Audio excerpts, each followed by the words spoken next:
Hey beautiful people, my name is Kristen. Thank you for stopping by my channel. Today I have a recommendation based on really some things that aren't my normal bag, but I happen to really appreciate the Count of Monte Cristo. I find the kind of character building, but then a lot of action at points where they are having the story of the escape from prison, the plots for revenge, and trying to figure it out in your mind how it's going to play out.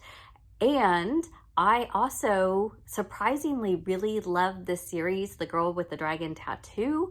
That is actually a little bit more adventurous and dark, kind of, with criminals and a lot of rape and violence and things of those nature.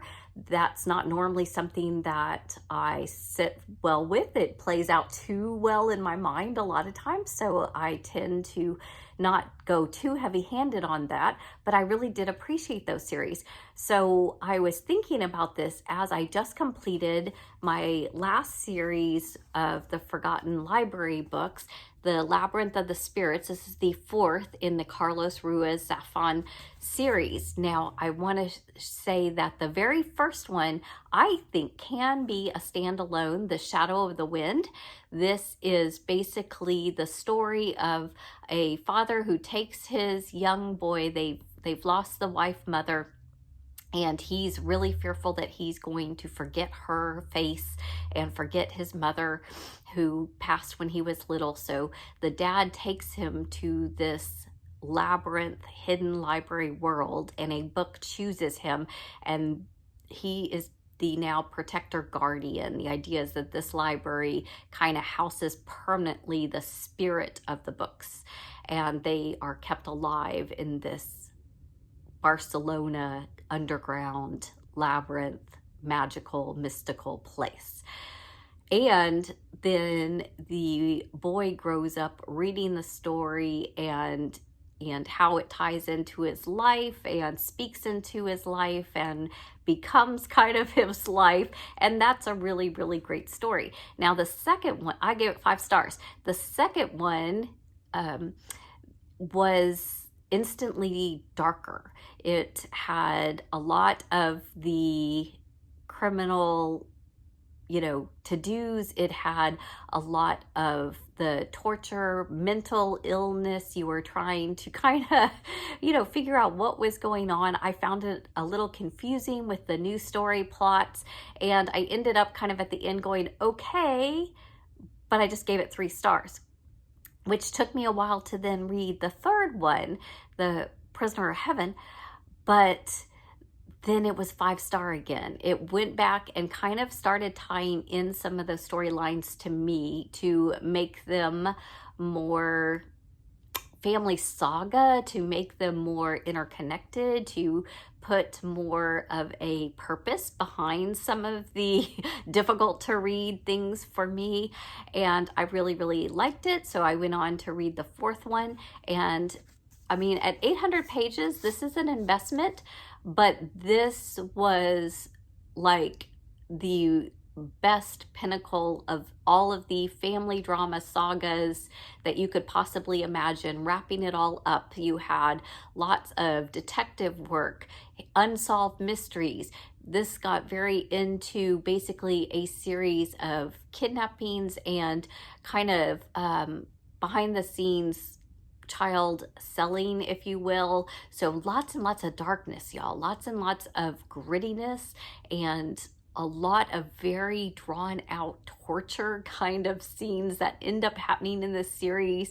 So you do that. That's my disclaimer. You need to be okay with that, but not that I'm totally okay with it, but it served purpose. Like, you went back and things were explained why they were, and you got to kind of go along with multiple viewpoints.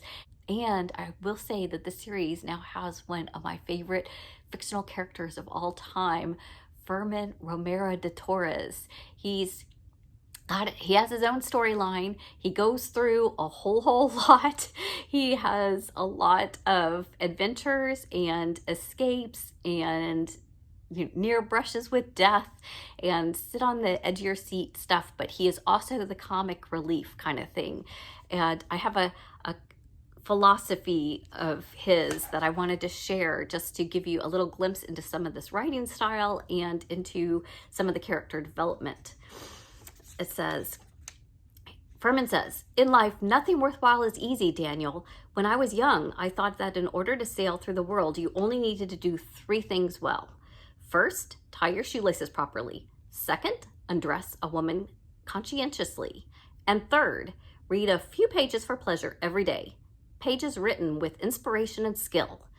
I thought that if a man who had a steady step, knows how to caress, and learns how to listen to the music of words, will live longer and above all else, better. But time has shown me that this isn't enough, and that sometimes life offers us an opportunity to aspire to more than a hairy bipedal creature that eats, excretes, and occupies a temporary space in the planet. And so it is today that destiny, with its boundless lack of concern, has decided to offer you that opportunity." It's just, he speaks like this all the time, and it's just like such a welcome relief to break tension and to get information. And he is just like this lovable, like up to no good kind of character. And then also one more quote from the book that kind of expresses this author's writing style, in case you are interested in picking it up, which I suggest you look into. This says, "Stories have no beginning and no end, only doors through which one may enter them. A story is an endless labyrinth of words, images, and spirits conjured up to show us the invisible truth about ourselves. A story is, after all, a conversation between the narrator and the reader. Just as the narrator can only relate as far as their ability will permit, so too readers can only read as far as what is already written in their souls. This is the golden rule that sustains every artifice of paper and ink, because when the lights go out, when the music ends and the stalls are empty again, the only things that matter is the mirage that has been engraved in the theater of the imagination all readers hold in their mind. This and the hope every maker of tales carries within, that readers will open their hearts to these little creatures made of ink and paper and give them a part of themselves so that they can be immortal, even if only for a few minutes." And having said these words a little more solemnly than the occasion probably merits, we now better land at the end of the page and ask our friend the reader to accompany us at the closing moment of this story to help us find the most difficult thing for a proper storyteller who is trapped in his own labyrinth, the exit door. And that's not technically the end of the book. It just has story upon story, story within story. So you will be reading along, and you'll kind of come to what is the end of maybe one person's tale, and then you get somebody else's account. You get the diary of, the writings of, and then you go back into the previous story, and maybe there was a door that didn't get opened, and maybe there was a character who ran off, and there was a pondering, wondering, like, where is that character going? But then the story ends and you never find out. This brings back in all those characters, all those treasure hunts, all those, what was in the case, what was behind the door, what was that person, how were they related to this? And at some point you're almost like, okay, it's a long enough book, can we just, isn't this the end? But then you start to get into the next section, you go, oh, there was something else to discover and figure out. And that was just a beautiful, beautiful labyrinth, right? I think this book is very appropriately titled. And if you like that kind of mystery, and then having all the loose ends kind of tied up for you, having the characters built out, and you become very endeared to them, especially to the family that is kind of either in danger or done wrong, and then there needs to be a revenge or making someone safe. Count of Monte Cristo kind of flavor. doing justice, the girl with the dragon tattoo, even if they're unconventional methods, even if it's detective and not officially above the board police work, this is your book. This is the series. If you don't want the dark, torturous, kind of evil components, I recommend looking at just the first book, but if you are willing to go down that path, go on that journey, I think you will really enjoy this series, and I totally highly recommend it. That is my book report review of the day. I just had so much I kind of wanted to share about that, just because this is normally outside of my normal, and I got excited about it and thought somebody else might need to know. So thank you for stopping by. Like and subscribe. Happy reading.